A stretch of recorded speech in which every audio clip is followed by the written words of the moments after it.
Reva Putri Adiasa, perempuan berprestasi dengan segudang bakat yang dimiliki. Memiliki keluarga yang harmonis, kehidupan yang mapan, dan memiliki sahabat setia yang mendampinginya dari kecil, membuat Reva merasa di atas segalanya. Sampai ia pun tidak sadar bahwa tidak selamanya ia akan terus berada di titik teratasnya.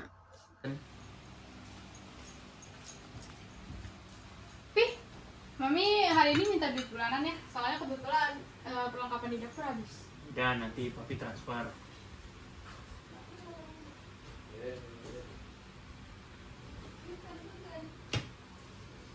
Loh, kok cuma segini sih, Pi?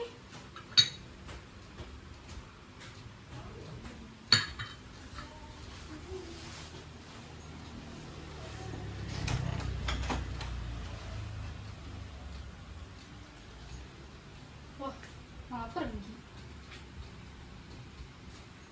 Jam sudah menunjukkan pukul 7 malam dan papi pulang dari kantornya. Malam hari ketika jam seharusnya tidur, tetapi terdengar nada suara tinggi dari kamar mami dan papi.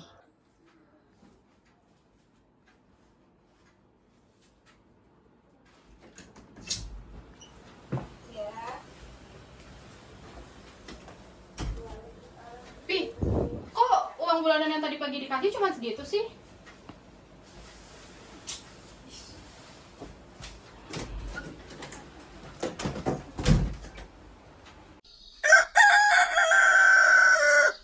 Tidak seperti biasanya, pagi ini rumah dipenuhi dengan suara teriakan dari lantai bawah. Reva keluar dari kamarnya dan mencari tahu apa yang sedang terjadi di lantai bawah. Keadaan di bawah cukup mencekam, suara bising yang bergema di setiap sudut rumah itu membuat suasananya menjadi tegang.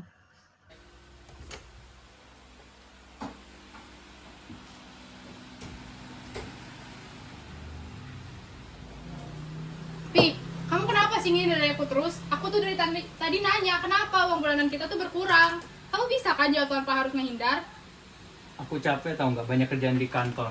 Semenjak pandemi ini, pendapatan kantor terus menurun dan aku harus bekerja keras untuk mengembalikan ke masa kejayaannya. Loh, maksud kamu perusahaan kamu itu bangkrut? Kebutuhan Reva tuh masih panjang. Kamu mikirin gak sih ke depannya buat dia? Reva itu udah gede, Mi. Dia harusnya udah bisa bantuin nyari duit. Ya gimana pun Reva itu masih sekolah. Kebutuhan dia masih tanggungan kita. Alah, aku capek tahu nggak mikirin kerjaan kantor sama urusan rumah. Kamu harusnya bisa bantu juga, jangan cuma minta duit doang. Loh, aku selama ini gak pernah bantu kamu. Aku tuh berusaha keras untuk mengembalikan masa awal kita, di mana keluarga kita bahagia.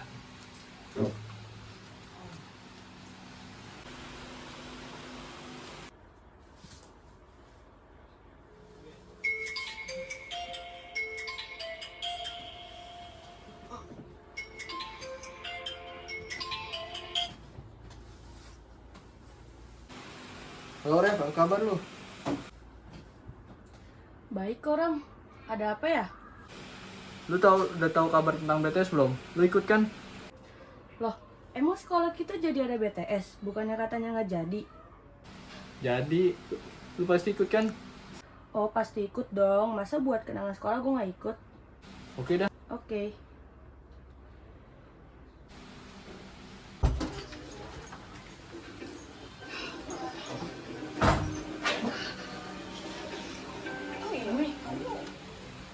Di sekolah aku ada BTS. Aku minta uang untuk BTS ya nanti. Minta sono sama bapak lo.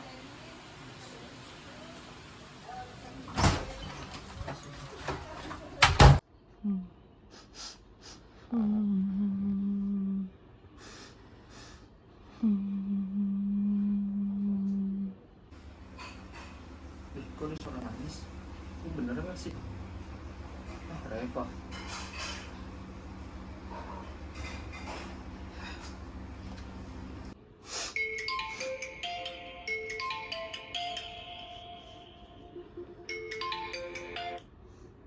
Oh Rev, mik lu masih nyala tuh.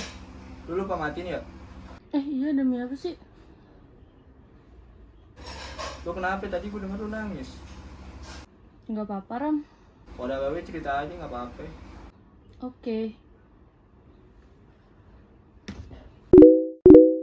Lihat beberapa sekarang sekarang mah.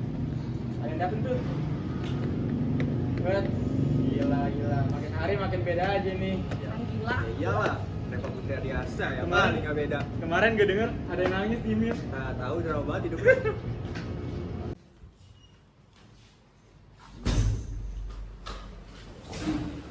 Aduh, kenapa kayak gini terus? Biasa deh tuh. Dua rese, pagi minum kesel aja. Ketemu dapat sama mereka sehari, udah nggak usah apa mereka ada.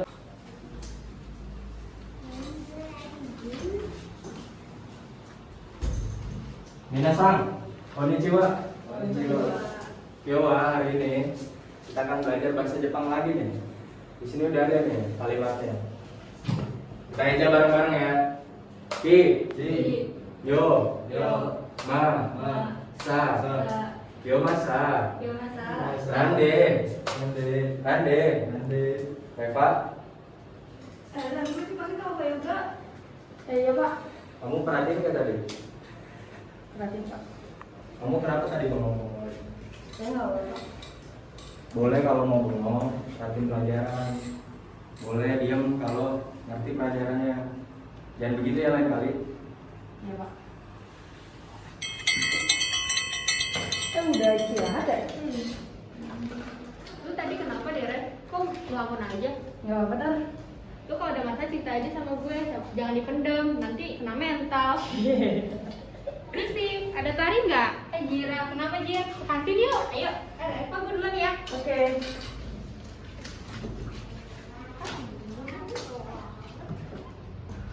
Sesampainya di rumah, bukan sambutan hangat yang Reva terima, tetapi lagi-lagi suara teriakan yang memekakan telinga yang didapatnya. Kapan, Pi? Uang bulanan pakai uang tabungan aku terus? Emang kamunya aja yang nggak ada usaha.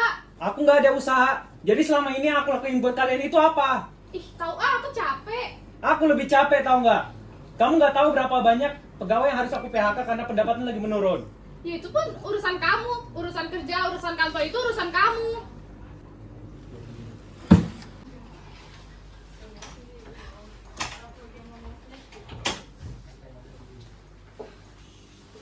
Hai Pi. Reva, Rev baru pulang kamu? Iya Pi, tapi tumben sensasinya di rumah. Oh enggak, papi cuma istirahat bentar. Oh ya udah. Reva distribusi dulu ya. Ya udah, oke Rev. Hari demi hari berlalu, suara teriakan selalu menjadi makanan sehari-hari Reva. Keadaan rumah yang tidak baik ini membuat Reva menjadi tidak fokus untuk sekolah, dalam belajar maupun kegiatan lainnya. Di pagi hari dengan suasana hati yang tidak kondusif, Reva tiba di sekolah dengan keadaan sekolah yang masih sepi. Sesampainya di kelas, Reva lagi-lagi termenung memikirkan masalah keluarganya dan hubungan baik pertemanannya dengan Raffi. Muka lu kenapa? Sedih banget. Apa gue cerita ke Tari ya? Kamu kelihatan banget ya sedihnya. Lu ada masalah apa? Cerita aja sama gue. Sebenarnya Bohong. gue lagi ada masalah. Bohong. Iya nih. Sebenarnya keluarga gue lagi ada masalah sih. Tapi gue takut untuk cerita ini. Cerita aja, siapa tahu gue bisa bantu. Jadi sebenarnya perusahaan nyokap gue bangkrut. Serius. Dan nyokap gue nggak terima keadaan ini. Dan terus mereka tiap hari berantem tanpa mikir perasaan gue. Hal itu yang membuat gue jadi nggak fokus belajar dan terus sedih tiap hari. Sebenarnya agak masuk ke ranah privasi lu. Tapi gimana kalau misalnya lu coba omongin berdua masalah ini sama orang tua lu, siapa tahu bisa nemuin jalan keluar. Jadi keadaan itu bisa balik lagi keadaan semula. Nanti gue coba ya.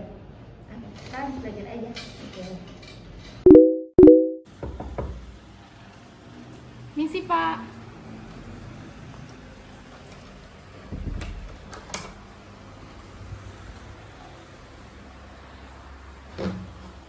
Selamat pagi Bu, apa benar dengan ibu dari Reva?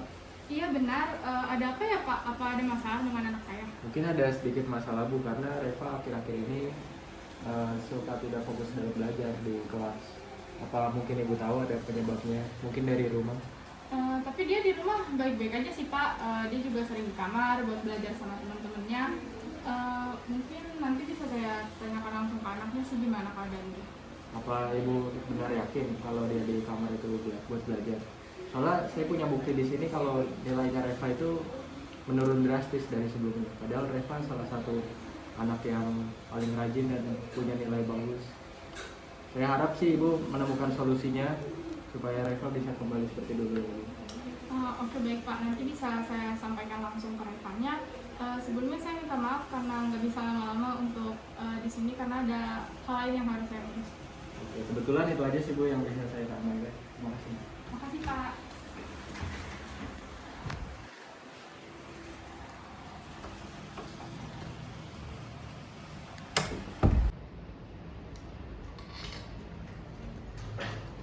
Rama, Ini kenapa? lu udah Reva kemana gak sih? Beberapa hari itu dia sering bolos sekolah, bahkan pas lagi pelajaran dia juga sering gak fokus. Enggak tuh dia nggak cerita sama gue. Ah ya bener, tau gue lu sahabat kecilnya masa dia gak cerita apa-apa? Jadi serius, dia udah berapa hari ini jauh dari gue. Ya kenapa ya? Apa jangan-jangan masalah keluarganya belum selesai? Masalah keluarga emang kalau Reva ada masalah apa? Kata dia, perusahaan bokapnya itu bangkrut, emang dia udah cerita ke lu? Enggak tuh dia nggak cerita masalah ini ke gue. Terus gimana ya? Gimana kalau misalnya besok lu ngomong sama Reva berdua, terus nanti lu tanya siapa tahu dia lebih terbuka sama lu, karena lu kan sahabat kecil ya. Oke deh nanti gue tanya. Saat Tari dan Rama sedang berbincang, tanpa mereka sadari ada Aldo dan Tama yang mendengar pembicaraan. Ini sih gue dengan pesan gue Kasian banget ya. Itu aja sih gue. Lumayan buat bangsa diingatan, bahan gosip. Parah lu. Tapi ayo kapan kita mulai bulinya? Cepatnya sih Dok, ayo. Ini dong, ngajarin gua. Ini, ngapain nih? Bener ya. Lu mau sekolah atau bagaimana? Dia kayaknya nggak apa-apa, Sam. Kemarin ada juga Ke film dong sambil belanja-belanja. orang nanya itu jawab kali. Orang kemana-mana. Masa orang kayak apa? Anak orang kaya beda dari bangkrut. Udah lu pergi sana, dasar gue.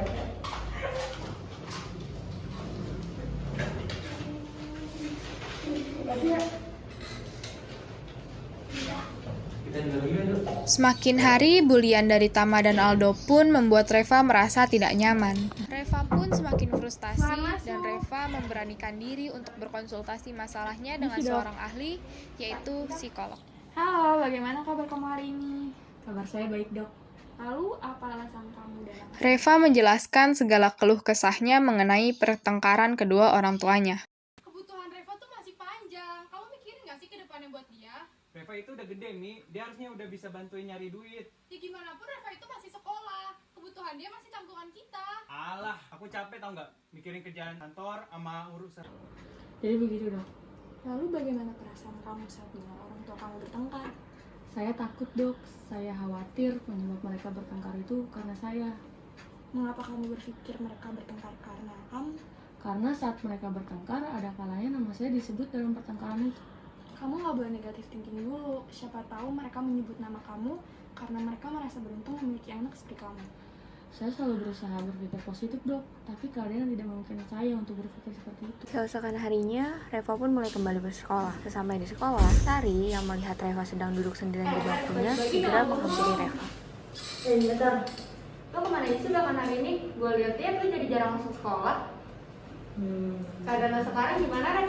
Omongan Tari terpotong karena datangnya si dua esainya. Tahu nih bolos sendirian aja. Biasanya kalau orang kaya tuh harus bolos terus belanja-belanja, Tam.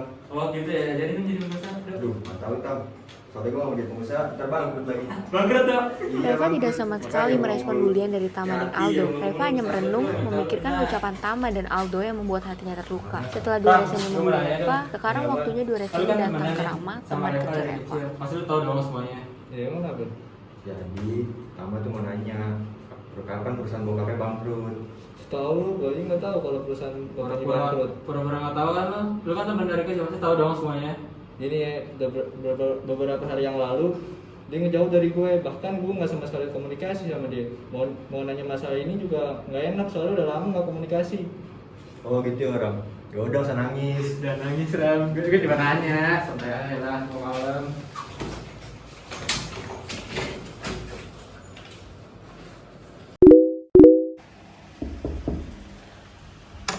Permisi, Pak.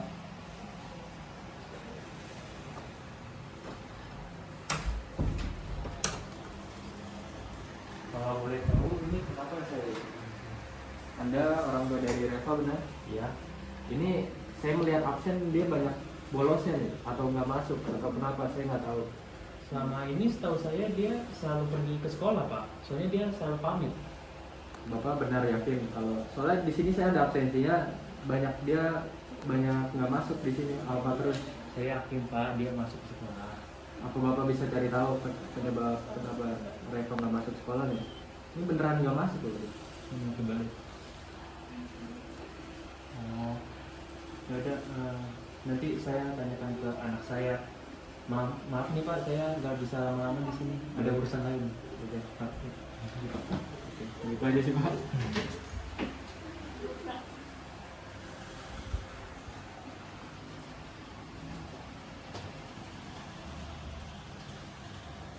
Sepulangnya Reva dari sekolah, orang tua Reva pun memanggil Reva untuk menghampiri mereka di ruang tamu. Kamu belakangan ini suka bolos sekolah ya? Enggak tuh. Bisa-bisanya kamu ngomong enggak. Buktinya mami apa papi dipanggil sama guru kamu. Kamu bisa dengar papi nggak? Kalau ditanya sama orang tua itu jawab. Jangan diem aja. Diemnya kamu tuh bikin kami tambah pusing, tau nggak? Dasar anak nggak bisa ngertiin orang tua. Mami bilang nggak bisa ngertiin orang tua. Harusnya aku yang nanya sama kalian berdua. Kalian pernah gak ngertiin perasaan aku? Aku pusing tiap harus dengar kegaduhan di rumah ini. Katanya rumah istana paling nyaman, tapi aku nggak dapet itu. Aku di rumah dikecewakan dengan kalian berdua. Di sekolah aku dikucilkan dengan temanku. Harus sampai kapan aku ngobatin seperti ini? Aku juga pengen seperti kayak teman-teman aku yang bahagia sama keluarganya, harmonis. Sedangkan aku masih yang nggak ngertiin orang tua. Kamu dibilangin masih bisa jawab kayak gitu ya? Kalian nggak bisa ngertiin aku.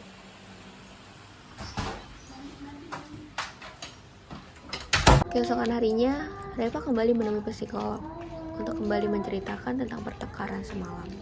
Tanpa Reva sadari, maminya mengikuti dia dari awal perjalanan menuju klinik hingga sampai ia pulang ke rumahnya.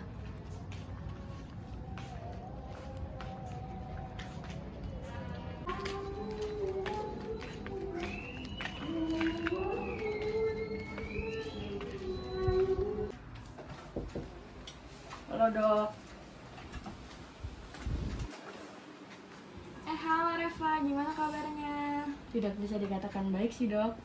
Mengapa kamu ngerasa seperti itu? Teman-teman saya di sekolah tahu permasalahan keluarga saya. Hal itu yang membuat mereka sering membuli saya. Bahkan hampir setiap hari mereka membuli saya. Apa hal ini terjadi baru-baru ini saja? Apa sudah sejak lama? Baru-baru ini. Lalu, apa ada hal lain yang masih membuat kamu gelisah? Semalam saya bertengkar sama mereka. Dan saya mengeluarkan apa yang saya rasain selama ini dok. Sekarang kamu sudah merasa lebih lega? Sedikit merasa lebih lega, tapi masih gelisah. Ya sudah, saya sekarang memberikan kamu resep obat.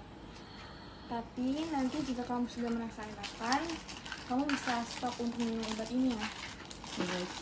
Terima kasih dok. Sama-sama Reva.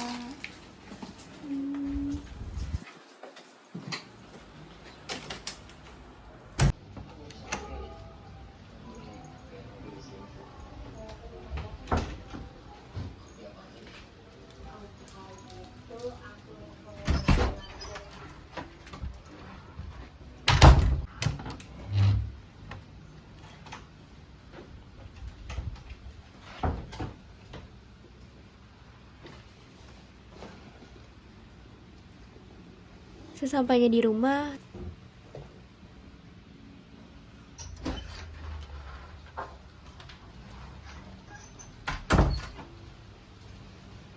tidak lama mamanya melihat Reva keluar dari kamarnya. Setelah melihat Reva menjauh dari kamarnya, mamanya segera memasuki kamar Reva dan melihat obat yang tadi diresepkan oleh dokter ada di meja belajar.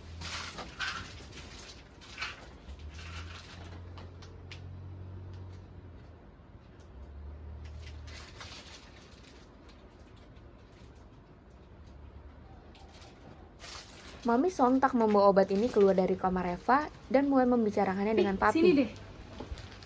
Mami, Tadi aku ngikutin Reva. Ternyata dia ke klinik. Bahkan aku nemuin obat ini di kamar dia. jadi bener ya selama ini dia ngomongin ke kita? Iya. Mami jadi ngerasa bersalah. Mami sebagai orang tua gak bisa ngertiin dia. Papi juga sih merasa bersalah. Jadi ini kita coba selesaiin masalah ini sama-sama. Kita turunin ego kita untuk Reva. Oke, nanti setelah Reva selesai, kita minta maaf ya Setelah sama dia. pembicaraan itu, orang tua Reva pun lekas pergi untuk menemui Reva. Reva, sini, Mami mau ngomong. Jadi gini, Mami mau minta maaf. Sekarang Mami sadar kalau kesehatan anak Mami itu lebih penting dari segalanya. Maafin Papi juga ya, Rev. Papi ngerasa gagal jadi ayah. Papi nggak bisa ngejagain perasaan kamu. Aku maafin kalian berdua, tapi aku mau minta izin untuk ke Jogja, biarin aku pergi dulu ke rumah nenek untuk pulihin diri aku. Gak perlu jauh-jauh, kita bisa kok bantu kamu untuk pulihin diri kamu di sini. Ya, Rev, nggak usah jauh-jauh. Kamu di sini bisa kamu pulihin diri kamu. Cukup, aku pengen pulihin diri aku sendiri. Oke, kalau gitu Mami izinin, tapi kamu di sana jaga diri kamu baik-baik ya. Ya, Rev, jaga diri kamu baik-baik. Tapi jangan lama-lama. Nanti kami rindu. Oke.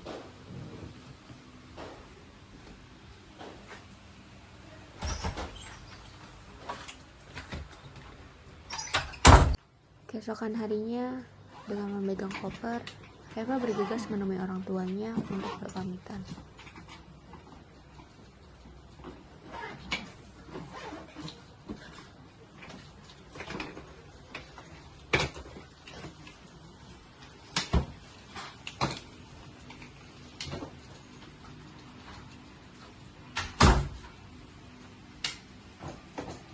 Mami, Papi, aku izin berangkat dulu ya. Oh iya, kamu jaga diri baik-baik ya di sana, terus juga kabar-kabaran sama kita. Kamu juga jaga diri baik-baik kamu ya. Jangan lama-lama, nanti kami rindu. Oke, Pimin.